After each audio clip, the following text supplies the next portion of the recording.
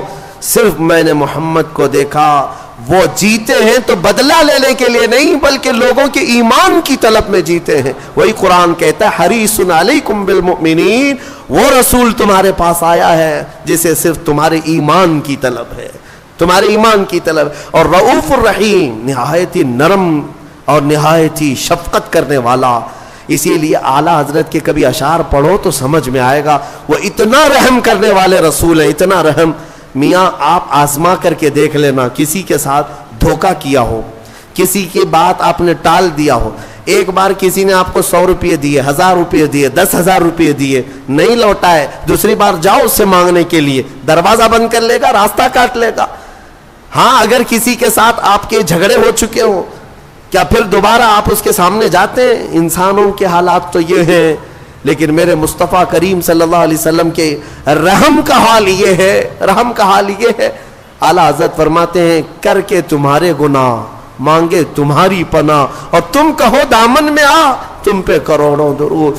گندے نکمے کمی مہنگے ہیں کوڑی کے تین, کون ہمیں پالتا تم پہ کروڑوں درود. یا رسول اللہ بے ہنر و بے تمیز کس کو ہوئے ہیں عزیز, بے ہنر و بے تمیز کس کو ہوئے ہیں عزیز, ایک تمہارے سوا تم پہ کروڑوں درود.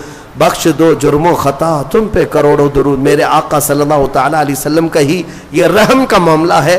امت 1000 گناہ کرنے کے بعد بھی ایک بار دربار میں آتی ہے تو میرے آقا اسے بلا لیا کرتے ہیں. آتا ہے فقیروں پہ انہیں پیار کچھ ایسا, خود بھیک دے اور خود کہیں منگتے کا بھلا ہو.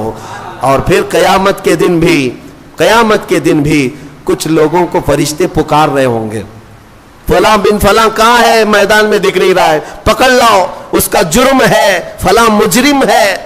جرم کی وجہ سے فرشتے ڈھونڈ رہے ہوں گے. فرشتوں کو ڈھونڈنے میں کوئی محنت لگنی ہے, وہ جہاں سے چاہیں گے اٹھا لیں گے. لیکن کچھ مجرموں کو میدان میں ڈھونڈا جا رہا ہوگا لیکن وہ مجرم مل نہیں رہے ہوں گے. تو پھر اسی کو امام زمن کہتے ہیں ڈھونڈا ہی کرے صدر قیامت کے سپاہی, وہ کس کو ملے جو تیرے دامن میں چھپا. کچھ لوگوں کو میرے آقا اپنی چادر میں چھپائے ہوئے ہوں گے. یہ حدیث پاک میں موجود ہے, حدیث پاک میں. ان سے زیادہ رحم کا معاملہ ہمارے ساتھ کون کر سکتا ہے بتاؤ. حضور صحابہ سے کہتے ہیں تم قیامت کے دن مجھے اگر دیکھو گے تو کس حالت میں دیکھو گے؟ میرے آقا فرماتے ہیں میری حالت یہ ہوگی کہ میرے کندھے پر چادر پڑی ہوگی, میرے کندھے پر ایک چادر ہوگی اور چادر کندھے سے کھسک کھسک کر گر رہی ہوگی. میں ایک ہاتھ سے اپنی چادر سنبھال رہا ہوں گا اور دوسرے ہاتھ سے اپنے امتیوں کو پکڑ رہا ہوں گا. عزیز بچے کو ماں جس طرح تلاش کرے خدا گواہ ہے یہی حال آپ کا ہوگا. جیسے عزیز بچے کو ماں یہاں ڈھونڈتی ہے کہاں ہے میرا بچہ, حضور اکرم صلی اللہ علیہ وسلم قیامت کے دن اپنی امتیوں کو ڈھونڈ رہے ہوں گے. جو رسول یہاں بھی رحم کرے اور قبر میں ہمارے پہنچنے کے بعد نکیرین سے پہلے ہی آ جائے اور پھر حشر میں ہماری سفارش کرے, تو اے سنی مسلمانوں بتاؤ کیا اس رسول کی یاد کرنا ہم پر حق نہیں ہے؟ کیا ہم پر فرض نہیں ہے؟ ہمارے لیے یہی تو ہمارا عین شیوا بن جائے, ہمارا دستور العین بن جائے, زندگی کا ہمارا مین مقصد یہ بن جائے کہ دم میں جب تک دم ہے ذکر ان کا سناتے جائیں گے, دم میں جب تک دم ہے ذکر ان کا سناتے جائیں گے. اسی بات پر میں گفتگو ختم کرتا ہوں. آج لے ان کی پناہ, آج مدد مانگ ان سے, کل نہ مانیں گے قیامت میں اگر مان گیا. اے میرے عزیزوں اسی میں عافیت ہے, اسی میں برکت ہے کہ اس بات پر جمے رہو اور اسی بات پر دنیا سے جاؤ. انہیں جانا انہیں مانا, نہ رکھا غیر سے کام, للہ الحمد میں دنیا سے مسلمان گیا. وآخر دعوانا الحمدللہ رب العالمین.